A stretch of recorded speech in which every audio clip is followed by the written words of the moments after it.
Dan ini polaritasnya adalah air yang.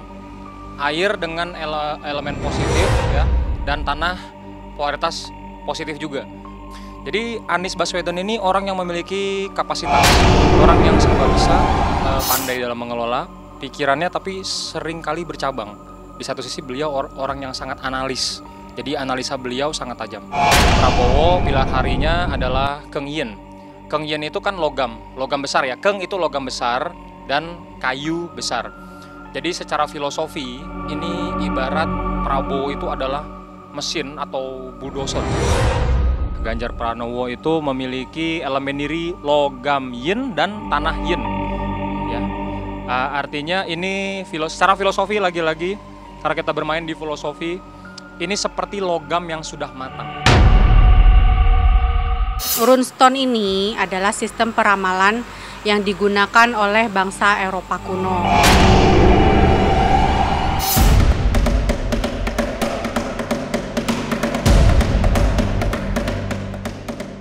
Dua bulan jelang pemilu, suhu perpolitikan nasional menghangat.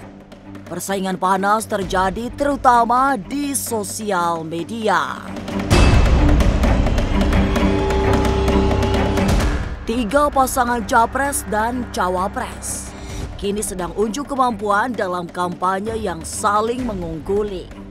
Anies Baswedan, Prabowo Subianto, serta Ganjar Pranowo secara batin adalah tokoh-tokoh yang memiliki bekal cukup untuk menjadi pemimpin, juga para wakil mereka. Lantas, seperti apa karakter masing-masing kandidat? Benarkah karakter itu akan mempengaruhi kemenangannya dalam pemilu? Lalu, siapa yang diramal bakal memenangkan pertarungan ini?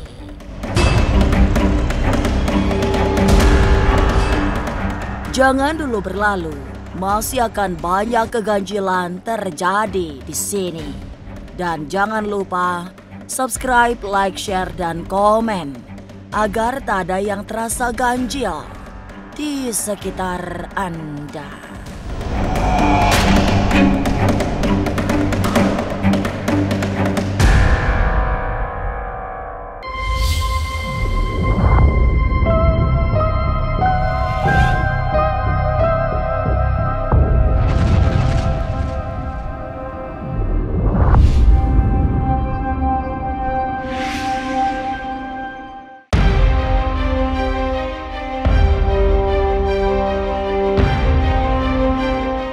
Pemilihan presiden yang tinggal 2 bulan rupa-rupanya membawa efek yang sangat kuat bagi dunia batin. Sebab masing-masing kandidat memiliki bekal spiritual yang setara. Anies Baswedan misalnya adalah sosok yang mempunyai kapasitas untuk memimpin. Tahun 2023 ini, popularitasnya juga sedang sangat tinggi, didukung pembawaan diri yang penuh percaya diri.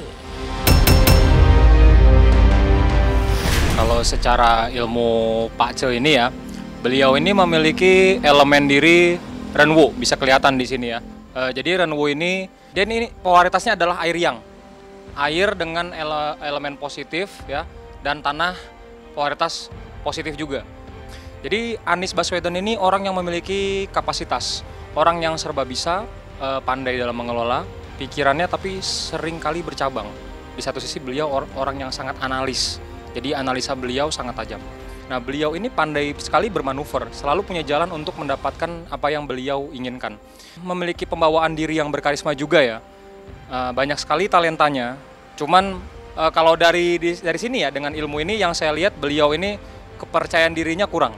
Begitu, dan cenderung berpikir dengan perasaan. Dia kalau pengen sesuatu, dia pasti kejar sampai dapat.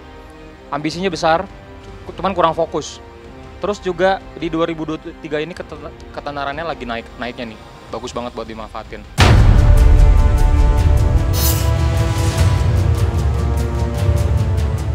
Dari semua keunggulan Anies Baswedan, ada satu yang sangat menonjol secara metafisika.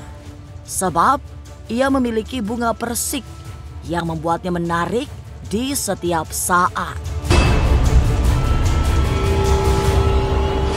Orang yang dibekali bunga persik jauh lebih ampuh dibanding mereka yang bahkan memakai susuk dan pengasihan. Dia itu charming. Nah, charming dalam arti karena dia punya bintang tauhwa. Di sini kan ada bintang-bintang dewa juga secara simbolis. Jadi dia punya tauhwa itu seperti kembang persik.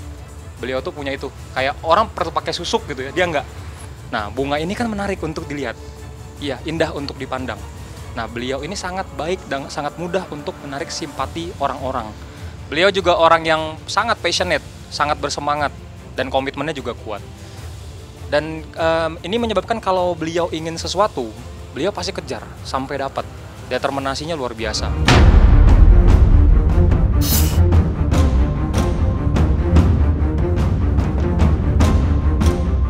Melihat bekal batin Anies Baswedan yang lengkap, potensinya untuk mengimbangi lawan juga sangat kuat. Terlebih, ia memiliki pasangan yang tak kalah powerful.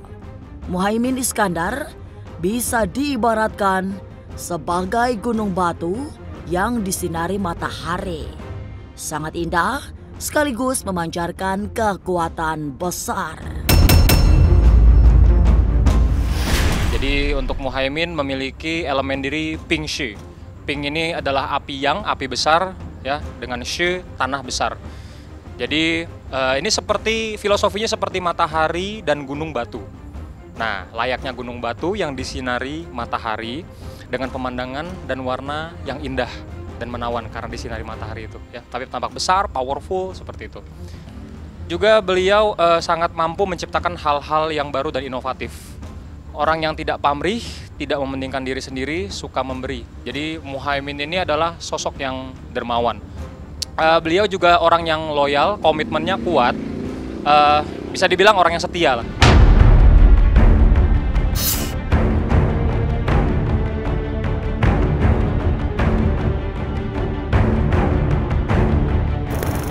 Anies dan Muhaimin menjadi pasangan yang cocok dengan karakter saling mengimbangi. Lalu, bagaimana dengan Prabowo? Mungkinkah kehadiran Gibran bisa melengkapi kekurangannya?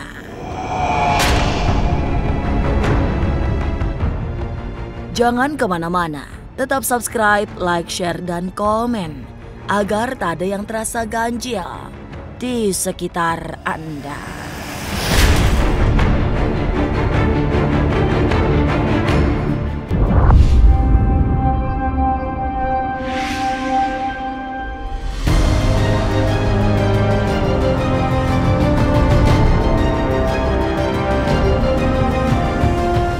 Jika Anies Baswedan dan Muhaimin Iskandar disebut sebagai pasangan yang serasi, Prabowo tak kalah pamor. Karakternya sangat tegas, ditopang oleh energi yang powerful. Prabowo juga dikenal sebagai pribadi yang sangat berani dengan wibawa yang besar. Sebagai calon presiden, Prabowo mempunyai kapasitas sebagai eksekutor yang baik. Prabowo pilar harinya adalah Keng Yin. Keng Yin itu kan logam besar ya. Keng itu logam besar dan kayu besar. Jadi secara filosofi ini ibarat Prabowo itu adalah mesin atau bulldozer. Bulldozer yang kuat, yang besar. Prabowo adalah seorang eksekutor yang besar, yang kuat, punya kapasitas. Beliau adalah sosok yang powerful, tipe orang yang bermental kuat dan berani. Orang yang sangat berani. Dan ini menimbulkan energi wibawa yang sangat besar.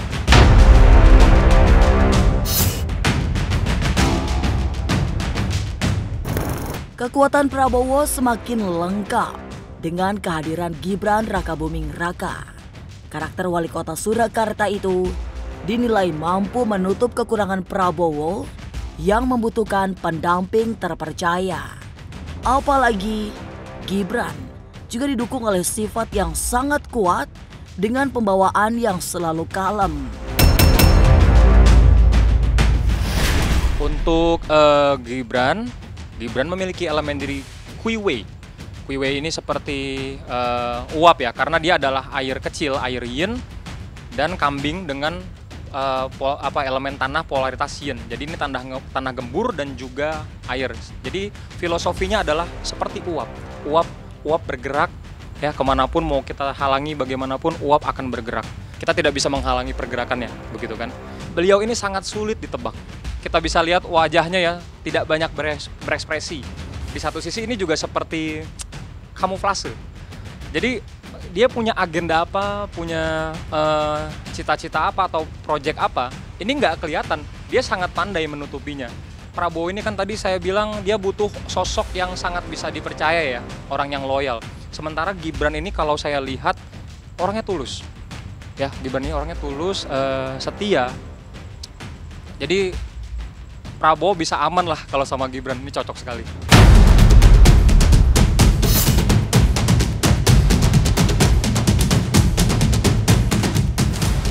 Sementara itu, pasangan Ganjar Pranowo dan Mahfud MD tak kalah cemerlang. Keduanya merupakan tokoh yang memiliki karakter serupa karena sama-sama tegas dan keras.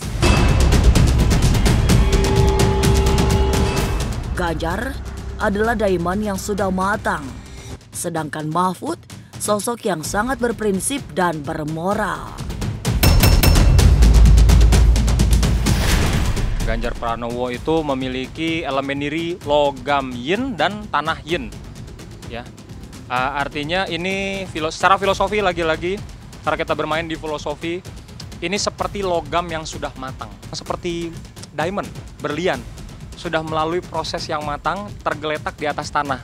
Ganjar itu orang yang cemerlang, sangat mudah memanfaatkan situasi, orang yang bisa diandalkan, orang yang menarik. Beliau memiliki ambisi yang besar, dan ini agak-agak dominan ya sebenarnya. Beliau ini memiliki sifat dominasi. Jadi kadang kalau pengen sesuatu itu keyakinannya terlalu kuat ataupun keinginannya terlalu kuat, ini akan sulit digoyahkan.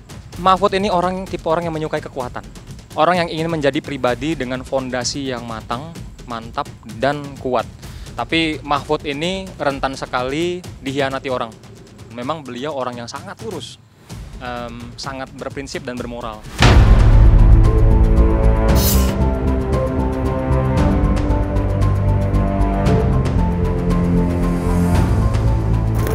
Lantas, siapakah berdasarkan hitung-hitungan metafisika yang akan terpilih dalam Pilpres tahun depan? Jangan kemana-mana. Tetap subscribe, like, share, dan komen agar tak ada yang terasa ganjil di sekitar Anda.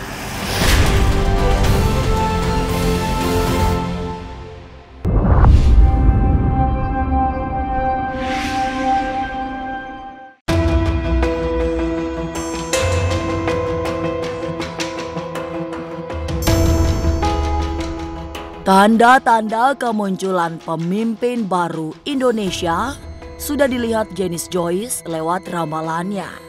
Setidaknya, ia membaca tokoh yang bisa memenangkan hati rakyat, ialah yang bersikap tegas serta powerful.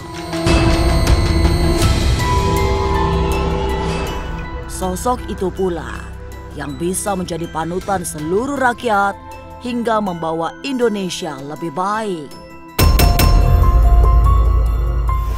Menurut pandangan saya, kriteria pemimpin yang dibutuhkan untuk Indonesia itu adalah sebenarnya sosok yang powerful, yang tegas, jadi supaya bisa diarahkan untuk ke jalur yang lebih benar gitu. Jadi butuh sosok yang bisa memberikan panutan yang baik untuk rakyatnya.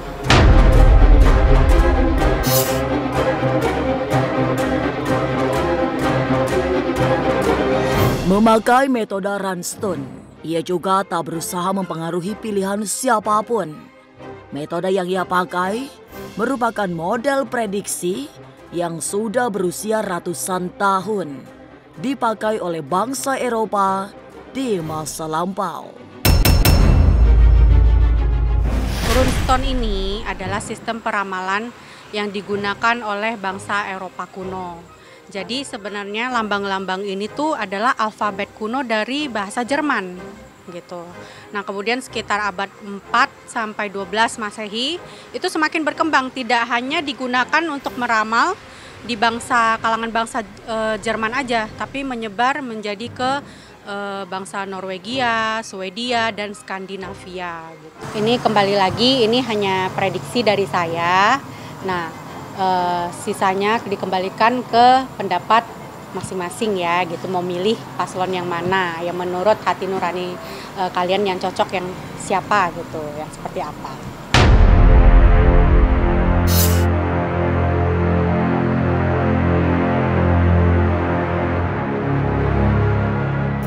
Pemilihan presiden dan wakil presiden yang tinggal 2 bulan lebih membuat hawa perpolitikan memanas. Juga di dunia batin yang ternyata ikut bergolak. Pertarungan metafisika pun tak terhindarkan, sehingga menambah suasana kian mendidih. Tapi semogalah semua akan baik-baik saja, sehingga pemilu berjalan damai hingga akhir. Inilah ganjil yang akan menguak berbagai misteri di alam nyata dan tak kasat mata. Sampai jumpa pada episode selanjutnya dengan kisah-kisah ganjil setiap hari Senin, Kamis, dan Jumat pukul 5 sore. Tapi sebelumnya, jangan lupa subscribe, like, share, dan komen agar tak ada yang terasa ganjil di sekitar Anda.